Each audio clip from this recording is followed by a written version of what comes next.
আমার আজকের লাইনটা আমাদের দেশের বেকার পোলাপানদের জন্য। 6 থেকে 7 বছর বয়সে পড়াশোনা শুরু করবা, 25 থেকে 26 বছর বয়সে তা শেষ করবা। এবার মা বাবার কাছে পর্যাপ্ত পরিমাণ টাকা না থাকায়, অফিসে মামা খালু না থাকায় বছরের পর বছর ঘুরেও চাকরি মিলতেছে না। তারপর সেই বৃদ্ধ মা বাবার কাঁধে বসেই বেকারত্ব জীবন পার করবা। অন্যদিকে শখের মানুষের বিয়ে হয়ে যাচ্ছে, তার বাড়ি থেকে বলতেছে পোলায় কি করে। পোলায় এখন গ্রাজুয়েশন কমপ্লিট কইরা বর্তমান মা বাবার কাঁধে বসে বেকারত্ব জীবন পার করতেছে। এমন একটা ছেলের সাথে আমার মতো অভিভাবক হলেও আমি ডিরেক্ট রিজেক্ট করে দেবো, কখন আমার মেয়েকে বিয়ে দেবো না। তারপর রাস্তায় রাস্তায় স্যাড সং শুনবা আর ডেন্ডি খায় বেড়াইবা। আমি বলি কি, পড়াশোনা অনেক হয়েছে, এবার বাদ দাও। আজকেই পাসপোর্ট অফিসে যাওয়ার একটা পাসপোর্ট বানাও। 10 বছরের মিশনে প্রবাস জীবনকে বেছে নাও। দেখবা 2 বছর যেতে কি না যেতেই তোমার বাড়িতে একটা বিল্ডিং হয়ে গেছে।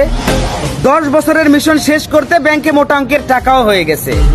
তারপর বাড়িতে ফিরে এসো, দেখবা তোমার জন্য মেয়ে নয়, মেয়ের মাও রাজি হয়ে গেছে। কথাটা মাথায় রেখো।